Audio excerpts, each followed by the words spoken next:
नमस्कार, बहुत स्वागत है आपका। आप देख रहे हैं खबर दोपहर। आपके साथ में हूं राम मोहन शर्मा। शुरुआत कर रहे हैं एक बड़ी खबर के साथ। अगस्ता वेस्टलैंड मामले में सुप्रीम कोर्ट ने फैसला सुरक्षित रख लिया है। यह बड़ी खबर इस वक्त दिल्ली से मिल रही है। रमन सिंह और उनके बेटे अभिषेक सिंह का नाम इस मामले में आया था। 2007 में छत्तीसगढ़ सरकार ने यह हेलीकॉप्टर खरीदे थे और इस मामले में दरअसल सुप्रीम कोर्ट में सुनवाई चल रही थी। सुनवाई हुई है और सुप्रीम कोर्ट ने अपना फैसला सुरक्षित रख लिया है। आपको यह भी बताएं कि इस मामले को लेकर दरअसल सुप्रीम कोर्ट ने राज्य सरकार से अगस्ता वेस्टलैंड मामले की पूरी फाइल तलब की थी और यह भी कहा था, यह भी पूछा था कि किसके कहने पर अगस्ता वेस्टलैंड हेलीकॉप्टर की डील हुई। जब यह कहा गया था कि कोई भी हेलीकॉप्टर चाहिए तो सिर्फ अगस्ता वेस्टलैंड के नाम पर टेंडर क्यों हुआ, ये कुछ ऐसे सवाल थे जो सुप्रीम कोर्ट ने पूछे थे। और अब इस पूरे मामले में तमाम तर्क और तमाम दलीलों के बाद सुप्रीम कोर्ट ने फैसला सुरक्षित रख लिया है। और इस वक्त दिल्ली से संवाददाता सुशील ज्यादा जानकारी के साथ जुड़ रहे हैं। सुशील, क्या हुआ है कोर्ट में आज, जरा विस्तार से बताइए आप। जी देखिए, कॉमन कॉज की याचिका थी जिस पर सुप्रीम कोर्ट में ये बताया गया था कि जो छत्तीसगढ़ सरकार है वो अगस्ता जो हेलीकॉप्टर है उसमें उन्होंने अगस्ता हेलीकॉप्टर खरीदने के लिए कुछ घूस दिया है इतालवी कंपनी को, जिसको लेकर एक जांच की मांग की गई थी प्रशांत भूषण की तरफ से और ये कहा गया था कि एक एसआईटी इसमें बनाई जाए। हालांकि पिछली सुनवाई के दौरान छत्तीसगढ़ सरकार से हेलीकॉप्टर खरीदने के मूल दस्तावेज फिलहाल तलब किए गए हैं। महत्वपूर्ण बात इसमें यह थी कि सुप्रीम कोर्ट ने सवाल उठाए थे कि जब उस समय के तत्कालीन चीफ सेक्रेटरी ने सवाल उठाया था कि फिलहाल अगस्ता हेलीकॉप्टर के सिवाय और भी कुछ हेलीकॉप्टर्स हैं जिनके बारे में सोचा जा सकता है, तो फिर सरकार ने फिलहाल अगस्ता हेलीकॉप्टर को ही प्राथमिकता क्यों दी, ये सवाल खड़ा किया था।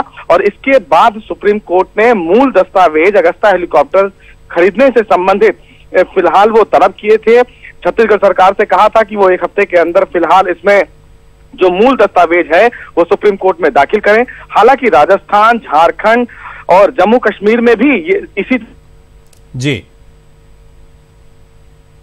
सरकारें हैं, उन्होंने घूस देकर फिलहाल कहीं ना कहीं ये हेलीकॉप्टर खरीदा है। फिलहाल कोर्ट ने दोनों पक्षों की जो दलीलें हैं वो सुन ली हैं। कोर्ट ने अपना फैसला सुरक्षित रख लिया है। लेकिन जो सुनवाई हुई थी उस सुनवाई के दौरान साफ तौर से छत्तीसगढ़ सरकार को कहीं ना कहीं एक जो सुप्रीम कोर्ट ने ऑब्जर्वेशन दिया था कि अगर चीफ सेक्रेटरी ने कहीं ना कहीं ये कहा है कि अगस्ता हेलीकॉप्टर के सिवा किसी और हेलीकॉप्टर पर जरूर विचार किया जा सकता है, तो वो बात कहीं ना कहीं छत्तीसगढ़ सरकार को कटघरे में खड़ा कर सकती है। लेकिन फिलहाल मामला सुप्रीम कोर्ट में है, तो सुप्रीम कोर्ट ने दोनों पक्षों की दलीलें जो हैं वो सुन ली हैं, फैसला सुरक्षित रख लिया है। अब देखना इसमें यह है कि सुप्रीम कोर्ट जो आदेश देगा उस आदेश से क्या छत्तीसगढ़ सरकार को राहत मिलती है या फिर सुप्रीम कोर्ट उस याचिका को खारिज करता है जिस याचिका में ये मांग की गई है कि राज्य सरकार के खिलाफ एसआईटी की जांच की जाए। और जो याचिका में कहा गया है कि इन्होंने घूस लेकर फिलहाल वो हेलीकॉप्टर खरीदा है, उसकी एक एसआईटी जांच हो। तो फिलहाल अब देखना होगा कि सुप्रीम कोर्ट किसके पक्ष में फैसला देता है। बहुत बहुत धन्यवाद, बहुत बहुत शुक्रिया सुशील पांडे आपका इस पूरी जानकारी के लिए। और 24 फरवरी को होने वाले मुंगावली और कोलारस उपचुनाव के लिए कांग्रेस के प्रत्याशी आज नामांकन कर रहे हैं।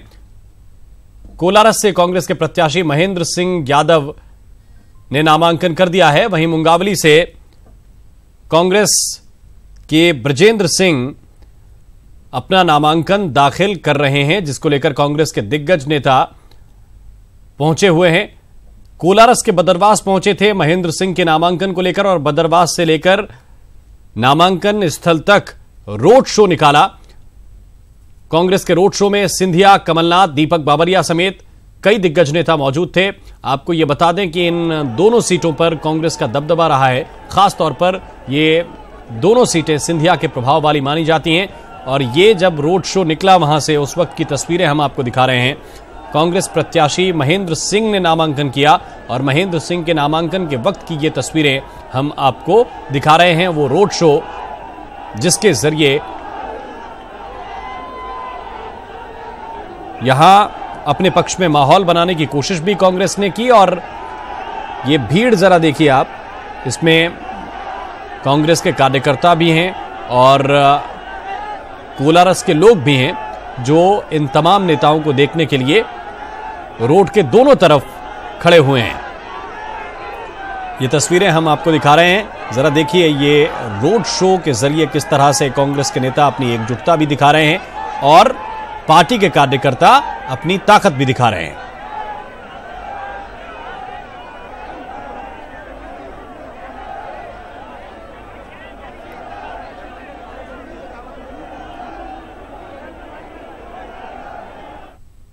क्या आपको लगता है कि मुंगावली और कोलारस दोनों जीतेंगे आप?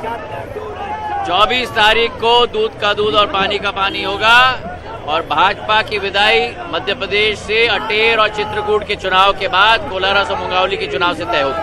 सर यहाँ पर तमाम बड़े मुद्दे हैं जिनको लेकर चुनाव लड़ा जा रहा है। प्रमुख मुद्दे आप क्या मानते हैं? मुद्दे कौन सा मुद्दा नहीं है आपके सामने? हर मुद्दा है। किसानों का मुद्दा है, महिलाओं का मुद्दा है, नौजवानों का मुद्दा है, अधोसंरचना का मुद्दा है। जिस भाजपा ने 14 साल में एक कील नहीं ठोका इस क्षेत्र में, आज चक्कर खा रहे हैं, गली गली में चल रहे हैं। धन्यवाद। सर, प्रमुख तौर पर सारे नेता एक मंच पर एकजुट हैं, क्या ये शक्ति प्रदर्शन है कांग्रेस का माना जाए? ये शक्ति प्रदर्शन नहीं है, ये कोई प्रदर्शन नहीं है। हम सब एक हैं और हम भारतीय जनता पार्टी का जो 14.5 साल का शासन रहा है उनकी पोल खोल रहे हैं। मध्य प्रदेश की जनता ने तय किया है कि इनको बड़े प्यार से विदा करेंगे। ठीक है, कांग्रेस के लिए आज की तारीख में सबसे बड़ा मुद्दा क्या माना जाएगा इन चुनावों में, खासतौर पर 2018 का सेमीफाइनल है? एक ही मुद्दा है कि किस प्रकार भारतीय जनता पार्टी ने मध्य प्रदेश की जनता को गुमराह किया है, तो कलाकारी की राजनीति से लोगों को झूठे आश्वासन देकर कितना धोखा दिया है। अरुण यादव जी हमारे साथ है। सर, तमाम मुद्दे मध्य प्रदेश की राजनीति में आज की तारीख में है, तमाम मुद्दे हैं, क्या ये कांग्रेस का शक्ति प्रदर्शन है कि सारे नेता एकजुट हैं? कांग्रेस पार्टी निश्चित तौर पर ये चुनाव जीतेगी और कोलारस और मुंगावली की जनता ने स्पष्ट किया है मध्य प्रदेश में मुख्यमंत्री शिवराज सिंह चौहान और सरकार की उल्टी गिनती शुरू हो गई। तो सीधे तौर पर तमाम जो बड़े नेता हैं वो एकजुट हैं, एक मंच पर हैं और सीधे तौर पर ये 2018 का सेमीफाइनल है। कैमरामैन अजय के साथ मकरंद काले, ईटीवी न्यूज़, कोलारस। और मुंगावली और कोलारस में कांग्रेस उम्मीदवारों के नामांकन के दौरान हुए शक्ति प्रदर्शन को लेकर बीजेपी ने निशाना साधा। मध्य प्रदेश सरकार के जनसंपर्क मंत्री नरोत्तम मिश्रा ने ईटीवी के साथ खास बातचीत में कांग्रेस पर निशाना साधते हुए कहा कि कांग्रेसियों को एकजुटता की खातिर बहाने की जरूरत होती है। बहाने ही सही, कांग्रेसियों में एकजुटता एक बार फिर दिखाई दे रही है। बीजेपी इसको किस नजर से देख रही है, हमारे साथ इस वक्त बात करने के लिए जनसंपर्क मंत्री नरोत्तम मिश्रा जी मौजूद हैं। सर, उपचुनाव के बहाने ही सही कांग्रेसी एकजुट हो गए मुंगावली और कोलारस में। मैं आपके मत से सहमत हूं। इनको एकता दिखाने के लिए बहाना चाहिए रहता है, इसलिए उसका प्रदर्शन और दर्शन है। हम न तो प्रदर्शन में विश्वास रखते न दर्शन में, हम सेवा में विश्वास रखते हैं। और जैसे हमारे धरती पुत्र शिवराज सिंह जी हैं, उसी थीम पर चलते हैं कि हम ज्यादा से ज्यादा सेवा कैसे कर सकें। सर, आज जितने भी बड़े नेता पहुंचे हैं, कमलनाथ जी, सिंधिया जी, भूरिया जी, सब कह रहे हैं वो जीत तो हमारी पक्की है वहां पर। आपको क्या लगता है कि कितनी जीत उनकी पक्की और कितनी आपकी? ये हर विधानसभा चुनाव जब हुए हैं ये ऐसे ही कहते हैं। पिछले 15 साल से ऐसे ही कहते आ रहे हैं। 15 साल से माननीय शिवराज सिंह जी ही जीत रहे हैं, उनके नेतृत्व में भाजपा ही जीत रही है। अभी भी ऐसे ही होगा। आपने मुझसे यही सवाल ईटीवी ने उत्तर प्रदेश चुनाव को लेकर किया था और मैंने कहा था कि क्लीन स्वीप है बीजेपी, और आपने देखा, हमने कहा था गुजरात में हमारी सरकार बनेगी, बनी। कोलारस और मुंगावली भाजपा जीतेगी। 28 को फिर बात जरूर करना मुझसे। सर, क्या मुद्दे रहेंगे कि जिनको लेकर हम चुनावी मैदान में जाएंगे, क्योंकि कांग्रेस के पास अभी भी सरकार की मुखालफत के अलावा और कोई मुद्दा नजर आता नहीं है। एक ही मुद्दा है हमारा, विकास का। और कांग्रेस जो है ना, कोलारस और मुंगावली में दुनिया जहान की बात कर रही है, कोलारस और मुंगावली की बात नहीं कर रही। ये कोलारस और मुंगावली की जनता अच्छी तरह जानती है कि वहां पर विधायकों ने और सांसद ने, दोनों सीटें कांग्रेस की हैं, वो दोनों ने विकास नहीं किया। अगर मैं ईटीवी के माध्यम से आह्वान भी करता हूं कि सांसद हों, विधायक हों, वो बताएं कि उन्होंने कोलारस और मुंगावली में अभी तक क्या विकास किया है। और इस विकास को अपने भाषण में उल्लेखित करें तो हम मानेंगे कि तुमने विकास, हम जवाब भी देंगे उसका। ये है जनसंपर्क मंत्री नरोत्तम मिश्रा, जिनका साफ तौर पर कहना है कि कांग्रेसियों की एकजुटता भले ही दिख रही हो लेकिन जीत बीजेपी की सुनिश्चित है। कैमरामैन फैजान के साथ शरद श्रीवास्तव, ETV न्यूज, भोपाल।